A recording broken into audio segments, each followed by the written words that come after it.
When your calendar fills up with field trips and school carnivals, it's a sign the school year is winding down. So today we're helping you shift into summer mode, starting with your mindset. Studio 5 contributor and Back to Basics founder Connie Sokol says this year she is determined to keep summer simple, and she's here to share her strategy. Connie, it's great to see you as always. That was a lot of messages there. You were amazing. I mean, I'm just saying, I said it, and I think it came out as clearly as possible. What is driving your goal this year to simplify? You know, reminding myself that summer should be different. It should feel different than the regular school year. There's that opposite in all things, and I think we forget, and then we start planning out our kids for the summer, mostly so there won't be contention. But I think it's important that we don't have that fear mentality and scarcity, that we have more of this, let's let some downtime happen. I'll tell you what I think a lot of moms fear, and that's the middle of July, right? So yeah. It goes smoothly for the first month, simple, right, slow pace. Right. So there is a balance to consider. Absolutely. And you want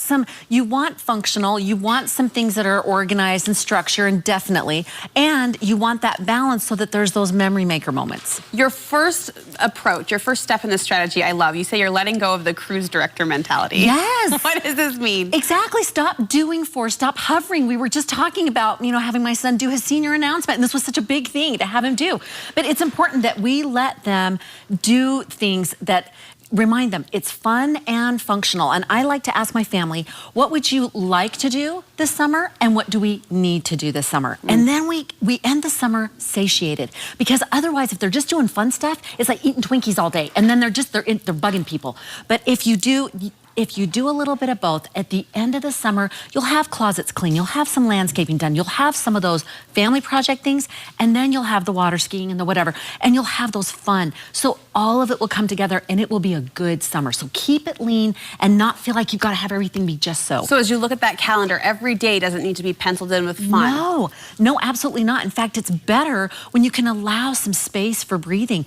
One of my friends, her son is mid-teens and has a bunch of great friends. One of them quite wealthy, their family, and they have this beautiful theater room and things like that. Well, one of the other kids, he had a chicken coop, was going to raise chickens. You know how those awesome projects. Yes. Didn't work, they died, whatever. Oh, but anyway, so like, what do we do? So here's these mid-teen guys. Hey, let's make a man cave. So they're out there spending their time making this man cave, this beautiful, pristine theater room, sits unused. Perfect. That's what we're talking about. Those creative, fort-building, breathing room summer moments that we need. So the fun we do schedule, you describe the fun that you want, at least this summer for your family, as simple fun. Yes. And those things, again, when we've just kept it lean and we've done some clear, functional things, the spontaneous moments can happen. Like, we love to take sandwiches, throw out a blanket on the front yard because we live in the woods, and just do a read aloud for 15 minutes. They roll their eyes. I'm like, it's either this or fold laundry. What do you want to do?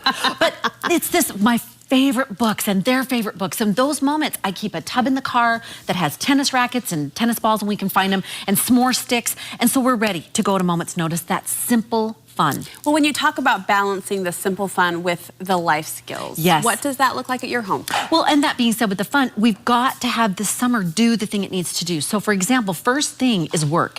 These kids need to know that summer is also a time to learn these work skills. It's not just a vacation. It isn't just a vacation, and we don't need to feel as moms that we've got to make it a vacation. We say, what is a job or service you can do this summer? And then go through it. Do their resume with them. Help them make the pet sitting posters. Whatever. I just talked to my 13-year-old about her doing a cooking camp.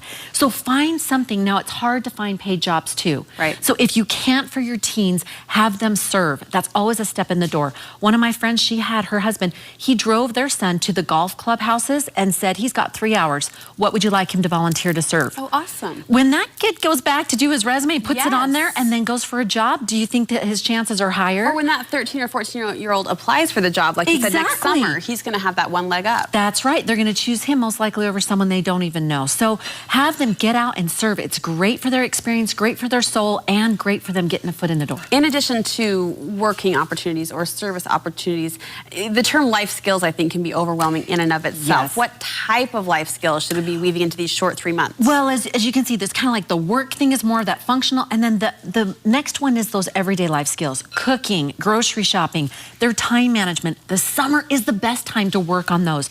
Be able to say, honey, read these couple of articles, tell me what's your thing. One of my kids I'm having to do, okay, do you like planner? Do you like it doing it on your phone? Do you like sticky notes? Trying to help them manage their time. Summer's a great time to help them practice these skills and follow up, because you have have a little more time to do that. Right. So when fall hits, the schedules take over. That's right, and it's go. So summer's a good time to keep following up with them on that and finding what's a good fit for those. Just hearing your strategy, I think, will be inspiring to a lot of moms. Allow them to take a deep breath. Yes. And approach it with some confidence and I ease hope so. at the same time. So. And then using that time, and you work on something like we talk about doing a personal best, being able to say if it's integrity or being more socially savvy or being a finisher.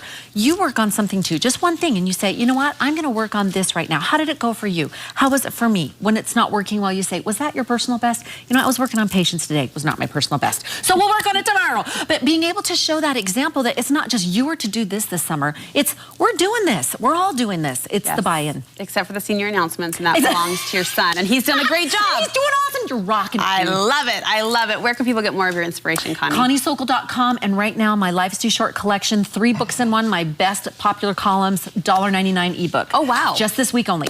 That's what you can do for yourself Best this summer summer. read. Download that and soak up these great words of wisdom we do every week. Thank you so much.